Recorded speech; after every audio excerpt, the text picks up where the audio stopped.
había dicho, en la EPI incluye las infecciones del útero, trompas y ovarios, ¿no es cierto? Y puede afectar a otros órganos vecinos como son el peritoneo, en fin. Entonces, es una infección, como les había dicho, adquirida generalmente sexualmente, ¿no es cierto? Y con menos frecuencia por procedimientos médicos, ¿no? Les estaba explicando por eso de procedimientos en lugares que no prestan garantía. Entonces es un dolor que tiene menos de 2 semanas de duración, es un dolor sutil al inicio, ¿no es cierto?, que puede ser muy creciente después, ¿no?, que aumenta con las relaciones sexuales, es bilateral, puede acompañarse de un flujo purulento, vía vaginal, ¿no es cierto? Al hacer un tacto vaginal hay dolor en la movilización de anexos, puede acompañarse de fiebre, leucocitosis, y como les decía, tanto en la PCR y la velocidad de eritrosedimentación están aumentados. El manejo siempre es médico. Bien, entonces, como les decía, dentro de lo que viene a ser la enfermedad pélvica inflamatoria está la salpingo-oforitis aguda, que es la infección tanto de la trompa como de los ovarios, ¿no es cierto? Cuando existe esto, es decir, cuando, digamos, uno adquiere una enfermedad de transmisión sexual, ¿no es cierto?, ya sea una clamidia, una gonorrea, en fin, la infección, y esta infección no es tratada o no está tratada adecuadamente, entonces esta infección asciende por la vía genital o por la vía urinaria hasta la pelvis, ¿no? Y en la pelvis puede producir una inflamación, que es la enfermedad pélvica inflamatoria, y producir una infección en las trompas y los ovarios, ¿no? Cuando existe esto, aparece un dolor agudo súbito, que es un dolor que aumenta con el movimiento, que puede acompañarse de flujo vaginal purulento, puede aparecer fiebre, náuseas, vómitos, el signo de Blumberg es positivo, hay dolor abdominal, ¿no es cierto?, en rebote, ¿no? Y los dolores, y al hacer un tacto vaginal, hay dolor en los anexos a la movilización. Obviamente no se palpan masas, ¿no? Simplemente hay una infección, no hay masas. ¿Cómo se hace la confirmación? Se hace el examen físico, donde vamos a hacer todo lo que acabo de mencionar, más una ecografía y un hemograma, ¿no es cierto? Recuerden que la ecografía es indispensable en ginecología. Y el absceso tubovárico, como dice su nombre, es una masa, absceso tubovárico, generalmente es como una secuela de una salpingitis, ¿no?, o de una salpingoforitis. Es bilateral, hay dolor, hay una fiebre que generalmente está por más de una semana, ¿no? Y al hacer una palpación, generalmente sí se palpa aquí, pues se palpa el absceso, y es en forma bilateral. También hay Blumberg positivo, se hace una ecografía, que es importante para decidir el manejo, ¿no? Y en este caso el manejo es quirúrgico, ¿no? Hay que entrar, hay que hacer un lavado completo para ver si ese absceso está roto, y si no, pues igual hay que drenarlo y hacer un lavado y dejar un drain. Y la endometritis, que también es un componente de la enfermedad pélvica inflamatoria, puede estar frecuentemente asociada a clamidia y más débilmente a algún gonococo o una vaginosis, ¿no es cierto? ¿No? También cursa con dispareunia, ¿no? Aquí está mal esta parte de aquí, que lo voy a corregir para mandarles las diapositivas. Esto de dispareunia, disquesia, disuria dismenorrea es del endometrioma, no es de la endometritis, ¿ya? Lo voy a corregir antes de mandárselos. Entonces aquí tenemos un absceso tubovárico, este es el útero, esa es una ecografía transabdominal, aquí se ve el útero, aquí está el endometrio, esta es la trompa. Generalmente se dice, ¿no?, que las trompas no se deben de visualizar por ecografía, es decir, lo normal es de que la trompa por ecografía no se vea, pero cuando se ve así como aquí, se ve dilatada, mira, todo esto es la trompa, ¿no? Se ve toda dilatada la trompa, igual aquí se ve toda dilatada la trompa, eso ya no es normal, ¿no? ¿Por qué? Porque está distendida, en este caso hay una infección. Y aquí están los ovarios, ¿no? Bueno, el ovario izquierdo a este lado, que están también dilatados y están con una secreción, bueno, no puedo decirles qué es, porque en la ecografía dice que hay una secreción, hay un líquido, que esto generalmente es pus, ¿no? Entonces, aquí este es un absceso tubovárico, ¿no? El ovario que está dilatado con su trompa que está dilatada. Es un absceso tubo-ovárico, igual acá. Entonces, es la trompa, el ovario, el ovario. La endometriosis, ¿no es cierto? Entonces, ¿qué cosa es la endometriosis? Se define así a la presencia de glándulas endometriales, presencia de tejido endometrial, ¿no es cierto?, fuera de la cavidad endometrial, fuera del útero, ¿no es cierto? Y el lugar más común para ver la implantación de este tejido endometrial es el ovario. 80% está en el ovario, ¿no?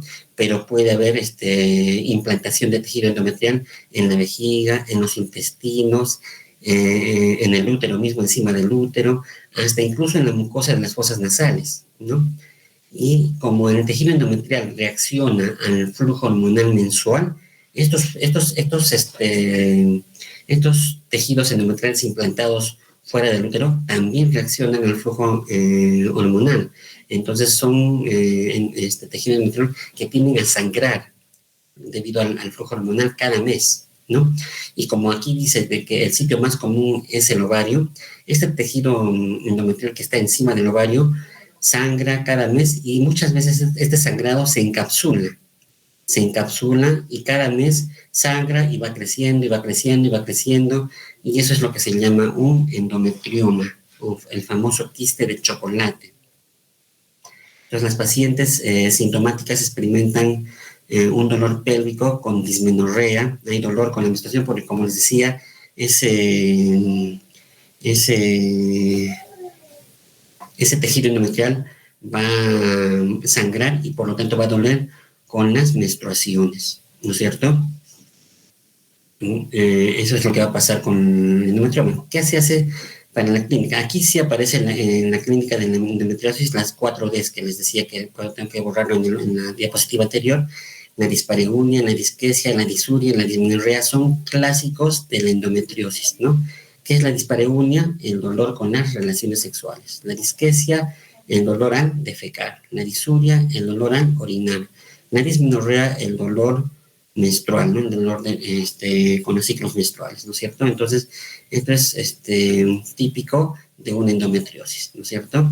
Y cuando ya se forma el endometrioma, ¿no? El endometrioma, que es el resultado de la endometriosis, ya aparece un dolor con Bloomer positivo y todo eso, ¿no es cierto?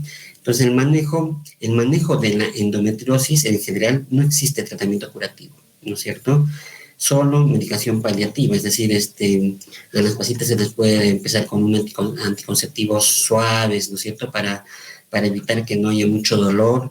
Se le puede dar otro tipo de medicamentos posteriormente, pero en sí, tratamiento curativo no hay, ¿no es cierto? Muchas veces se puede entrar hacia una laparoscopía tratando de cauterizar a esos focos endometriósicos que están en el ovario, en el útero, ¿no es cierto? Pero no se cura al 100% porque se ha visto que posteriormente vuelven a implantarse, vuelven a aparecer esos implantes de tejido endometrial encima del ovario, encima del útero, en fin, ¿no? Entonces, no existe un tratamiento curativo, solo existe medicación paliativa nada más para la endometriosis. Ahora, para el endometrioma, sí, el tratamiento es una cirugía, ¿no? Hay que entrar y sacar, ese es un quiste de ovario, ¿no es cierto? Un quiste de chocolate, ¿por qué? Porque como ese quiste se produce por el sangrado mensual, el contenido de ese quiste es sangre. Entonces, por eso que se llama endometrioma o quiste de chocolate, ¿no es cierto? Está lleno de sangre. Entonces, eso sí se saca, pero el sacar el endometrioma no quiere decir que la paciente sea curada de endometriosis, sino que va a seguir con las molestias, con el dolor causado con las famosas 4Ds, ¿no es cierto?, que son producto de la endometriosis.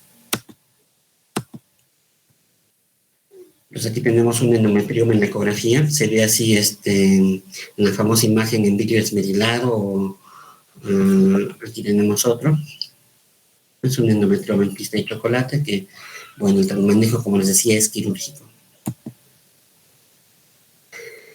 Bien, ya hemos finalizado. Les he traído a colación estos dos últimos títulos. Este síndrome de Milch-Merz, que no es nada más que el famoso síndrome el dolor periovulatorio, síndrome periovulatorio o dolor pélvico periovulatorio. Esto no encaja dentro de lo que viene a ser el dolor pélvico agudo, sino que esto vamos a hacerlo en la siguiente clase, pero ya más o menos para que lo sepan, ¿no? Es un dolor unilateral, lo sufren aproximadamente el 20% de las mujeres, ¿no es cierto? Se puede producir justo antes, durante o después de la ovulación, ¿no? El crecimiento del folículo puede prolongar la superficie de lo que estamos hablando, ¿no es cierto? El folículo puede estirar la pared del ovario causando dolor, ¿no es cierto? En el momento de la ovulación. O también puede salir, el dolor puede producirse ya sea por el líquido o la sangre que sale de la ruptura del folículo hacia la cavidad peritoneal, irritando, ¿no es cierto?, el peritoneo, ¿no? Entonces, puede ser bilateral o puede ser en un solo lado, ¿no es cierto? O puede ser, perdón, generalmente es en un lado, como ustedes saben que la ovulación se puede producir generalmente un mes en un ovario, al mes siguiente en el otro ovario, entonces el dolor puede ser en este mes, digamos, en el lado izquierdo, al siguiente mes en el derecho, y así, estar alternando, ¿no? La clínica es un dolor unilateral recurrente, no es agudo, sino es un dolor cíclico. Normalmente dura de minutos a unas pocas horas, pero puede durar incluso hasta 2 días, ¿no? Nunca es grave, ¿no? Grave es muy raro, ¿no? Se hace una ecografía para confirmar y el manejo generalmente no necesita medicamentos, ¿no? Se le puede dar un analgésico y muchas veces, o mejor dicho, en pocas ocasiones, se puede recurrir a usar anticonceptivos orales, pero generalmente no se les da nada, solamente analgésicos nada más. Y la dismenorrea, que también es un tema que vamos a desarrollar en la siguiente clase, ¿no? Que hay 2 tipos, primaria y secundaria, ¿no? Que igual es un tipo de dolor cíclico. Ya hay dos, la primaria, que es el dolor menstrual sin patología pélvica, y la secundaria, que tiene que haber patología pélvica de base. Entonces, como conclusiones, el dolor pélvico es una entidad compleja. A veces es muy difícil de diagnosticar, requiere un análisis profundo para determinar sus causas y para decidir un tratamiento adecuado, ¿no? Implica diversas vísceras, por lo que frecuentemente el abordaje debe ser multidisciplinario, ¿no? Y en ocasiones exige una actuación rápida, ¿no es cierto? Por eso es que en emergencia, a veces cuando dudamos, el ginecólogo hace la interconsulta rápidamente a cirugía para que el cirujano descarte algún problema de su especialidad, y de esa manera hacer un manejo oportuno. Eso sería todo, chicos. ¿Alguna pregunta?